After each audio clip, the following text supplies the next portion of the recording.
Entretenir son jardin, c'est important. Une bonne expérience client, c'est comme un beau jardin. On y mélange les variétés, les couleurs, les essences, les émotions.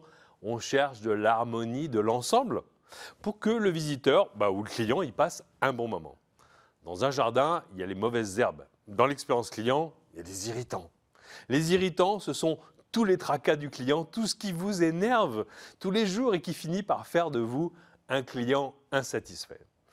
Alors j'ai lancé sur mon blog, pas plus tard que la semaine dernière d'ailleurs, un grand sondage à propos des irritants du client et j'ai collecté 50 irritants du quotidien avec la participation de tous mes lecteurs. Alors le sujet des irritants, c'est généralement la thématique qui connaît le plus grand succès sur mon blog et dans mes publications. Et j'en profite d'ailleurs pour remercier toutes les contributrices et tous les contributeurs. Alors grâce à leur vote, je suis maintenant en mesure de vous révéler les 5 plus forts irritants de la relation client sur un total de 50.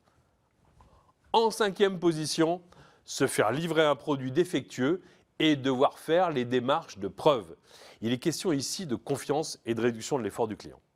Alors que l'e-commerce bat des records de croissance en France, certains professionnels semblent plutôt faire le mauvais calcul. Rien de plus irritant que de devoir prouver sa bonne foi à un commerçant. Et visiblement, c'est une expérience qui n'est pas du tout rare ou anecdotique. 4e sur le podium des irritants clients, l'impossibilité de parler à un être humain lorsqu'on s'adresse à un service client. Interface digitale ou interaction humaine? Humain ou machine? Trop d'entreprises ont choisi de fermer la porte aux clients qui sont vraiment dans le besoin. Les clients souffrent de ne pas exposer leurs problèmes, de ne pas avoir une oreille attentive. Les clients veulent quelqu'un à qui parler, à qui faire part de leurs propres irritants. Empêcher la relation est un mauvais choix, car si le client veut être autonome, il veut pouvoir compter sur une marque, une entreprise, lorsqu'il a un problème ou une simple question. 3e irritant, selon vos votes, quand on promet de vous rappeler et qu'on ne le fait pas. Alors, il est question ici de promesses faites aux clients. On dit souvent qu'il n'y a pas d'amour, mais uniquement des preuves d'amour. À quoi bon s'engager si on ne peut pas assurer une relation de qualité? 2e plus fort irritant, ne pas recevoir de réponse à une réclamation. Alors, bien sûr, nous sommes ici dans une convention de la marque. Vous connaissez ce chiffre par cœur. Sur 26 clients mécontents, un seul prendra la peine de vous le dire. La réclamation est un cadeau que vous fait le client. Il vous offre une opportunité de vous améliorer.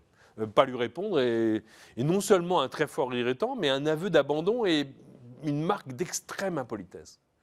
Ne pas répondre à un client réclamant, c'est le plus sûr moyen de ruiner votre réputation. C'est aussi une occasion manquée de transformer le pépin en pépite, comme on dit à la marque.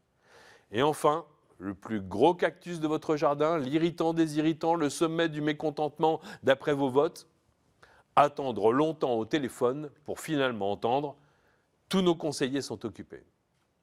Bon, la crise que nous traversons a fait vraiment exploser tous les compteurs de sollicitations du service client.